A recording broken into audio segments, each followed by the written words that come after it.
Nervous. Hello, howdy, hi, howdy do there, friends, frienderinos. So, hi, welcome back to some more Diddy Kong Racing. If you remember in the last episode, we beat the big bad man himself, the Whizpig, but I know I kinda almost didn't clarify what completely happened since I didn't show 99% of the credits, but basically, in summary, the game's not over. And in fact, we have a whole nother world to complete still, as well as we have to do some battle challenges. They kind of, I feel like they kind of force you into 100%ing this game.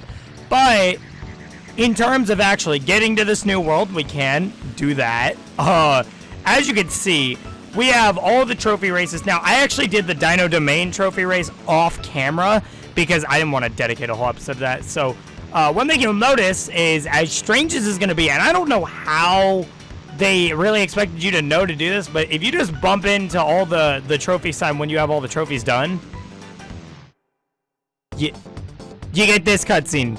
See, I don't know how anyone would have exactly known that was gonna happen, but that's kind of what took place. You kind of just bump into it, and it triggers the new world. So you figure out that the lighthouse here, right?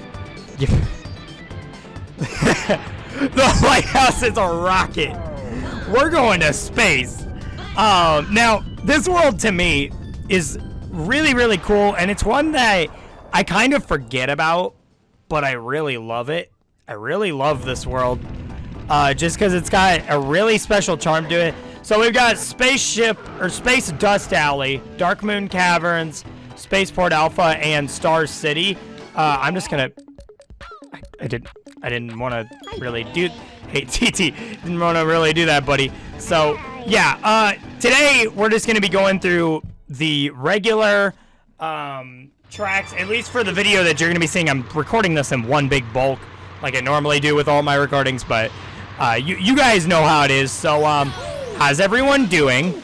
I have to record more footage for this game ahead of time because I honestly, I think the only reason I'm having to record this in such a separate footage is because I decided I wanted to do the whole gag of, I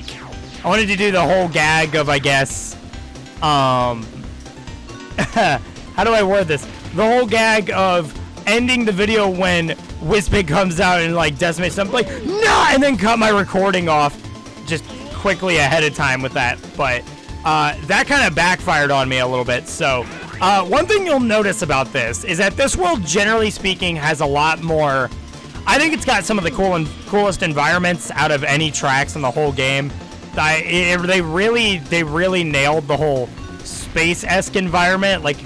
I don't know, they did a really good job kind of showing that stuff off, because in this level, you're having a full-on dodge stuff. Look at this. I'm gonna go in between. Dude, you've got to actually... kind of pay attention to what you're doing. You can take branching paths here. If I'm not wrong, because one thing that I don't think I've ever mentioned you can do in this game is after you've completed both the silver coins and the regular versions of tracks in this game, you're given the option of replaying them kind of as you'd expect, but you have different vehicles that you can play them in most cases. So I think on this track, you could actually play this track with just a car, which is really interesting again. And it kind of makes sense given that you do have those branching pathways and all that. So it kind of makes sense why that is the way it is. Also, I mainly remember this world for having probably one of my favorite tracks in the whole game in it. It's, again, I think all the tracks in this world are... They're ones that I feel like a lot of people really think are just great. A lot of people just really appreciate them from what they are. But a lot of the times when you're doing all the other levels in the game, you forget that this world... Maybe you don't forget this world exists, but you completely forget that... How do I word this? You completely forget the charm of these levels.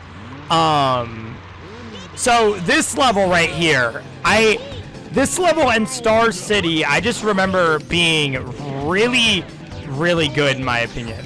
again, you're actually having to kind of dodge stuff in terms of like, freaking, like you're having to dodge lasers and stuff. Like there's legitimate hazards that you have to actually kind of face with it. This world also works a bit different in how stuff is organized with it. Normally, as you guys are probably aware, I actually, you know, how I'd normally structure the first part of any world is we do just the tracks with that, you know, they don't have the silver coins, and then we do the boss, and then that would be it. But this world organizes things a little bit different because they actually do not have a boss that you fight after the regular tracks. So basically, once you get done with the last level that you decide to do the regular tracks for, you just go right to the silver coins. I keep trying to like do something fancy and get those, get that blue balloon. But yeah, they just make you skip directly to the silver coins because it's worth mentioning that the technical like boss for this, you know, like that would be the equivalent to Tricky, like with a dinosaur, or say Blubbers, which was the Angie Octopus Man. Wizpig's second fight is the equivalent to this, but and this is also where I play into the fact that, you know, if I was thinking about this naturally, just given that it's a whole nother world, you know, this would probably be like another 2 episodes of the game. But some of you guys, I'm surprised none of you guys have actually pointed this out in the comments, but in at least one of the levels of each world, there's been a key. There's actually been a key that you actually have to go and get so that you can access this kind of like battle mode track, which, you know, would sound more like it's an additional content thing. However, it's you actually have to complete those battle mode events in the campaign to actually unlock the final boss. You get these little, I think they're called TT amulets, if I'm not wrong. Yeah, you have to get the TT amulets to allow you to get to, what is it? To allow you to get to Wizpig's final area. And again, I've kind of mentioned before, I kind of want to shoot for a very much a 100% run of this game. And I say that both because I think it's not impossible.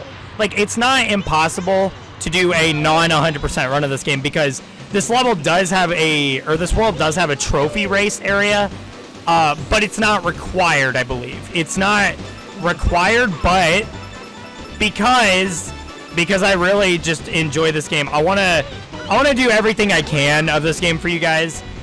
So I will be doing the trophy race as well. I'll probably do it at like the end of next episode for what you guys will see again. I'm structuring these videos in such a specific way, but I think in terms of like track difficulty, in terms of just the track's layout itself, Spaceport Alpha here is probably the most difficult track because, man, they have you do this full-on, like, you have to go like up and stuff, up and at them. Like, you're noticing I'm probably struggling with a bit of these. Dark Moon Caverns was a weird situation because I was trying to do some fancy stuff, which I feel like in this world you really shouldn't be going for that. And I'm gonna be honest, I don't remember much of the what is it? Yeah, I don't remember much of these silver coins in this whole world. Like, I really don't. I don't remember much of how they function. Oh my gosh. All right. Yeah, it seems like more or less you're in more harm's way of those lasers if you decide to go for the boost panels. Which I mean, listen, I wanted to go for it, but I kind of knew I'd be taking a risk. Am I actually going to lose this? I don't want to lose, especially on like a regular track environment. Hold on. Oh, dude, I sniped him down. Let's go. I feel like he's going to pass me because... Okay. See, I've always, actually, I think it just dawned on me. Because both in the DS version and in the regular version of this game, I like how I call the 64 version the regular version. They're both technically, I guess, regular-ish versions. Even though the DS version's kind of that weird cursed counterpart of the bunch. I just now figured out that you can drift upwards and downwards with the plane. It's not just left and right. That just dawned on me just now. you wonder the shocking discovery 101 with Jordo the Gordo. Jeez. All right, so this is Star City. I think honestly, guys, this might be my favorite track in the whole game.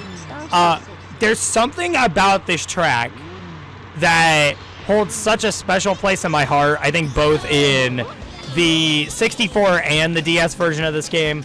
Like, I mean, just look at this, man. You got a train flying by. Like, bruh, this track is so cool aesthetically. And I almost fell. That would have been fun if I fell, because I don't think there's like there's no branching pathway, so you actually have to make like a full-on turn. They make you do a bit of like brake work here. Like, it's kind of, they really put a lot of the skills that you learn throughout the game to the test on the levels of this world. Like, no joke. They don't really go too, I guess, easy on you in this world. They just kind of, they do what they gotta do, man. They really do end up doing what they gotta do.